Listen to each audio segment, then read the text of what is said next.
안녕하세요 여러분, 수다몽입니다. 자, 오늘은 생각지 못하게 왕이 된 중종과 그 주변 인물들에 대한 이야기를 하려고 하는데요.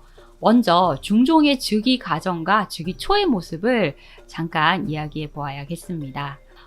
이 연산대에 연산군의 폭정이 계속되자 결국은 1506년 반정이 일어나고 맙니다. 반정을 일으킨 주요 인물은 성희안, 박원종 등의 이 훈구 세력과 임사홍, 신수군 등의 그러니까 궁중 세력들이었죠. 그중 박원종은 승평 부대 부인 박씨의 동생이었습니다. 승평 부대 부인이 누구냐? 바로 월산대군의 부인으로 연산군에게는 큰어머니인 사람이에요. 연산군은 어린 시절에 이제 몸이 자주 아파서 월산대군의 집에 가서 치료를 받은 적이 많은데, 그때마다 이 어린 연산군을 지극정성으로 돌봐준 여인이 바로 이 박씨 여인이었습니다. 승평 부대 부인 박씨는 굉장히 미모가 뛰어난 여인이었는데 안타깝게도 자녀를 출산하지 못했어요. 그래서 이 어린 연산군을 자식처럼 돌보았고, 또 연산군은 모정에 굶주린 인물이다 보니 그녀를 친어머니처럼 잘 따랐다고 합니다. 그리고 때로는 이 박씨의 처소에서 잠을 자기도 했었죠. 그러다가 왕위에 오르게 되는데, 그런 후에도 이 박씨를 어머니처럼 섬겼고 박씨의 집을 자주 방문하게 됩니다. 그런 바람에 이 연산군과 박씨가 간통을 하는 사이다라는 소문이 돌게 돼요. 심지어 박씨가 사망했을 때는 연산군의 아이를 잉태해서 자결을 했다는 소문까지 돌게 됩니다. 자, 이것이 반정을 계획하게 된 이유였을까요? 여튼 연산군을 쫓아낸 박원종은 이 진성대군을 조선 11대 왕으로 세우게 되는데요. 진성대군 이역은 이 성종의 세 번째 왕비인 정현왕후의 아들입니다. 그러니까 연산군이 정현왕후를 어머니를 죽인 원수처럼 생각을 했기에 이 진성대군은 이 정현왕후의 아들이니까 나 언제 형님한테 죽을지도 몰라라는 공포에 시달리며 하루하루를 두려움에 휩싸이며 살아야 했습니다. 그런데 1506년 9월 1일 이 칠흑 같은 밤에 갑자기 건장한 무사들이 말을 타고 달려와서 이 진성대군의 사절을 외워싸는 겁니다. 그 당시 나라 곳곳에 이 연산군을 몰아내고 진성대군을 왕으로 세워야 한다라는 소문이 막 돌고 있고, 그 소문이 진성대군의 귀에까지 들어왔기 때문에 연산군이 드디어 그 소문을 듣고 나를 죽이기 위해 군사를 보냈구나 라고 생각한 진성대군은 내가 먼저 자결을 해야겠다고 생각을 해요. 자, 그런데 이 연려실 기술에 따르면 이때 이 진성대군의 부인이었던 신씨가 나서서 잠깐만 기다려 보세요. 이 집을 둘러싼 군사들의 말머리가 집을 향하고 있으면 우리가 죽어야 되지만, 만약에 말꼬리가 집을 향하고 말머리가 밖을 향하고 있다면 이는 대군을 호위한다는 뜻이니까 확인을 한 다음에 자결을 해도 늦지 않을 겁니다 라는 말을 했던 거죠. 자, 그래서 잠시 밖을 살펴보니까 말머리가 밖을 향하고 있는 겁니다. 그러면 이는 나를 보호하기 위해서 온 군사구나 라고 생각을 했고, 실제로 이 군사들은 반정을 일으킨 박원종이 진성대군을 보호하기 위해서 보낸 것이었습니다. 자, 그렇게 날이 밝고 반정군들은 진성대군을 경복궁으로 모셔오는데요. 급히 이 골룡포를 입혀주고 그리고 머리에는 원래 면류관을 씌워야 되는데 경황이 없어서 면류관을 찾지 못해서 이 평소에 쓰는 그 익성관을 씌운 채로 그냥 용상 위에 막 밀어 올립니다. 그렇게 아무 준비도 없이 갑자기 왕과 왕비가 된 진성대군과 신씨는 얼레벌레 이 즉위식을 마치고 경복궁 교태전에서 이제 첫 밤을 보내게 되는데요. 나 도저히 이게 무슨 일인지 모르겠어요. 믿어지지가 않아요, 부인 하면서 진성대군이 막 머리를 흔듭니다. 자, 그런데 신씨는 눈물을 뚝뚝 흘리며 저도 이게 꿈인지 생신지 알 수가 없습니다. 다만 아버지가 돌아가신 것이 너무나 슬플 따름입니다 라고 말을 합니다. 사실 부인 신씨는 왕비가 되었다는 기쁨을 느낄 새도 없이 아버지가 죽었다는 슬픔에 눈물을 쏟아야만 했는데요. 중종의 원비 신씨는 연산군 때 자의정이었던 아버지 거창 신씨 신수군과 어머니 청주 한씨의 딸로 태어났습니다. 성종 때 우의정과 자의정을 지낸 신승선의 또 손녀이기도 했고, 나중에 패비 신씨가 되는 연산군의 부인이 그녀의 고모이기도 했습니다. 그런데 신씨는 연산군 5년에 13살 이 어린 나이로 1살 연하였던 진성대군과 가래를 올리게 되는데요. 아니 13살, 12살이면 지금 초등학생의 나이잖아요. 그러니까 이렇게 어린 나이에 혼인식을 치른 거니까 두 사람은 아무것도 모르는 그때부터 함께하게 됐고, 중종에게는 이 신씨가 첫사랑인 셈이겠죠. 그렇게 어린 나이에 부부가 된 두 사람은 어려운 시기를 함께 보내면서 진한 우정을 키워나갔고, 성인이 된 후에도 굉장히 금술이 좋았다고 합니다. 하지만 누이 동생을 연산군의 정비가 되게 하고 또 딸을 연산군의 이복 동생에게 출가시킨 그녀의 아버지 신수근은 반정군에 의해 무참히 살해되게 되는데요.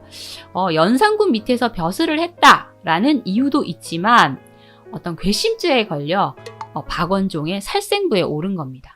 사실 무혈 입성을 목표로 했던 박원종이 진성대군의 장인인 신수군을 찾아가서 반정에 함께 할 것을 요청을 했는데, 신수군은 신하가 두 임금을 섬길 수는 없다라는 이유로 이를 거절했던 겁니다.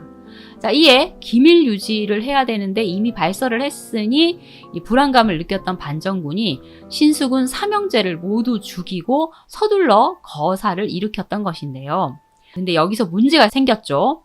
반정군이 역적으로 몰아 죽인 사람의 딸이 이대로면 왕비가 되는 겁니다. 그에 이제 반정공신들은 중종에게 죄인의 딸을 왕비로 삼을 순 없으니 그녀를 폐하십시오라는 압박을 하게 되죠. 사실 이제 이 반정공신들에 의해서 왕이 된 중종, 아무런 힘도 없는 상태이다 보니까 왕이 된 지 7일 만에 조강지처인 신씨를 폐위시키고 결국 궁 밖으로 내보내게 됩니다. 자, 궁에서 나온 신씨는 이 인왕산 아래에 자리 잡고 있던 세조의 부마 하성이 정현조의 집으로 가게 되는데요. 이제 19살 나이에 생가부가 된 신씨는 이 남편을 그리워하며 뜬 눈으로 밤을 지새곤 했고요. 그리고 남편이 너무 그리울 때면 이 경복궁이 내려다 보이는 인왕산에 올랐다고 합니다. 그리고 입고 있던 치마를 벗어 바위에 걸쳐 두었다고 하는데, 중종이 좋아했던 분홍 치마였다고 하죠. 그래서 그 후 사람들이 이 바위를 치마바위라 불렀다라는 이야기가 전해지고 있습니다. 중종 역시 신씨를 그리워하면서 경회로에 올라 인왕산을 바라보곤 했다라는 이야기가 전해지는데요. 자, 그렇게 쫓겨난 신씨는 영조대가 되어서야 복이 되어서 단경왕으로 추증됩니다. 그렇게 조선의 제11대 왕이 된 중종. 연산군의 폭정에 시달렸던 백성들은 와, 이제 뭔가 바뀔 건가 봐 하며 희망에 들뜨게 됩니다. 그리고 반정의 주역들은 이 기대에 부응하기라도 하듯 이 반정 다음 날부터 목소리를 높입니다. 백성들의 살 길을 막았던 금표를 즉시 혁파해야 합니다. 성균관과 사부학당을 복구해야 합니다. 폐주에 총애를 얻고 권세를 누린 흥청들을 장을 쳐서 변방에 속하게 하시고 나머지 흥청과 운평들을 모두 풀어주시옵소서. 빼앗긴 집, 억지로 팔게 한 집을 되돌려줘야 합니다. 옛 관직을 복구하고 새 관직을 혁파하소서. 중종은 이에 뭐라고 대답했을까요? 그렇게 하시오 라고 외칠 수밖에 없었죠.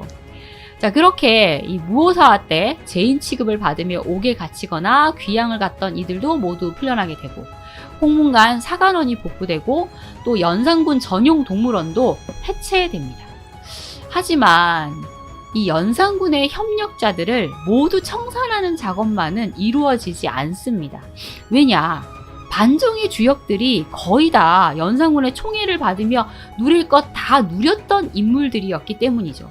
자, 그렇게 연산군, 임사옹, 신수군 등의 인물만 청산 대상이 되었던 겁니다. 자, 그리고 반정의 명분을 잘 설명해서 명나라에 중종의 즉위를 인정받아야 되는데 이것 또한 고민입니다. 어떻게 설명을 해야 하나 고민을 하던 반정 세력들은 조선왕 연산군이 평소에 병이 있었는데 세자가 병으로 먼저 죽는 바람에 너무 상심이 커서 병세가 크게 악화돼서 정사를 돌볼 수 없는 상태가 됐습니다. 그래서 어질기로 유명한 아우 진성대군에게 대의를 물려주게 된 겁니다. 라고 거짓을 올리게 되죠. 자, 그리고 3년 뒤에 명나라 사신이 내가 선왕, 그러니까 연산군에게 이 문안을 드리고 싶다라는 말을 하자 막 당황한 대신들이 그 선왕 전하께서는 사람의 발걸음 소리만 들어도 크게 놀라시니 도저히 뵐 수가 없습니다. 라면서 임기응변으로 이 위기를 넘기게 됩니다. 연산군이 또 이미 사망을 했음에도 중종 34년 중종이 이번에 온 사신이 또 물으면 연산군이 이 창덕궁에 있다고 대답함이 옳겠는가? 라고 묻는 부분이 실록에 나오는 걸로 봐서 이때까지도 연산군에 대해서 다 숨기고 있었다라는 걸 알 수가 있죠.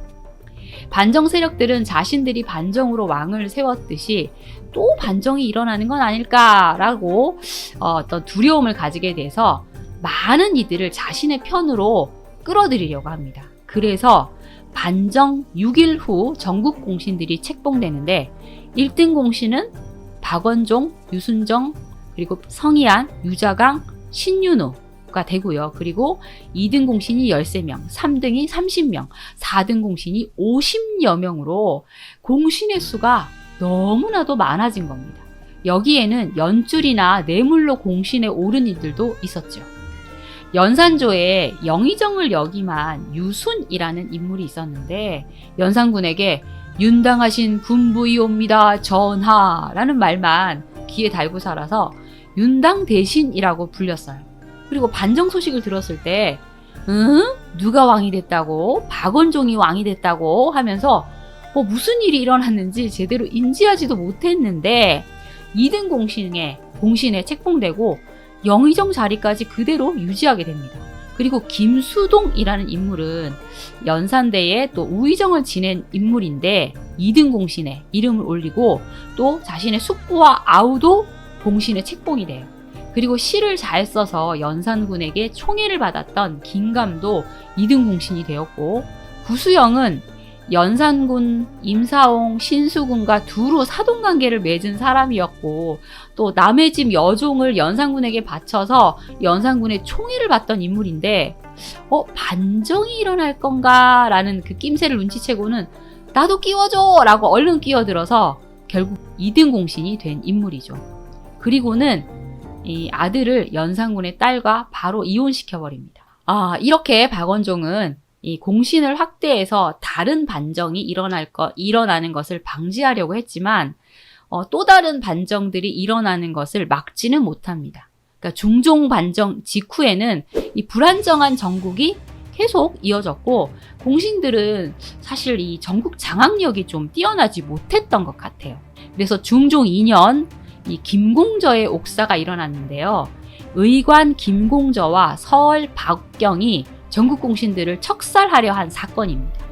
박원종이 연산군의 국렬을 거느린 것과 무오사와의 주역이었던 유자광이 반정 공신으로 책봉된 것에 불만을 품은 이들이 이 박원종과 유자광을 제거하고 해평부원군을 추대하려고 했는데요. 함께하려고 했던 문서구라는 인물의 고발로 결국 들통이 나서 차명에 처해지게 되죠. 그리고 중종 2년 8월에는 이과의 옥사가 일어나는데요.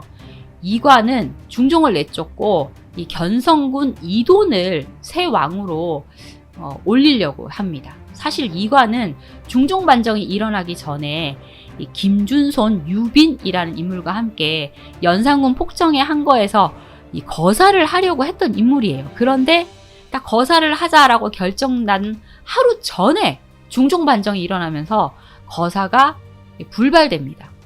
그리고 이후에 전국 원정 공신으로 봉해지긴 하지만 여러 가지 불만을 가지게 됐어요. 그런데 중종 2년 8월 4일 수건 윤 씨가 중종이 되고 그리고 이 중정이 된 윤 씨의 오라버니인 유님이 오만방자하게 굴면서 이 성균관 대사관 이과를 이공하고 부른 거에서 완전히 분노하게 됩니다.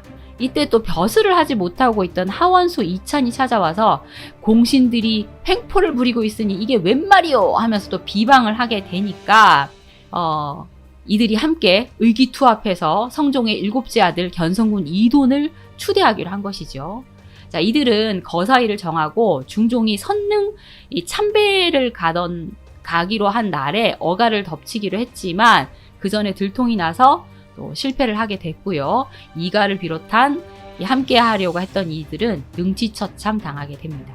그리고 견성군 이돈도 나는 몰랐어요. 결백합니다. 라고 주장을 했지만 결국 강원도 간성으로 유배를 간 후에 사약을 마시고 26, 이 젊은 나이로 생을 마감하게 되죠. 사실 이관은 중종 반정의 주요 핵심 인물인 성희안의 사촌이었어요. 그래서 성희안이 아유 우리 사촌이 이런 일을 벌이다니 하면서 사직을 하려고 했는데 그러니까 액션을 취한 거죠. 사직을 하려는 액션을 취한 거죠.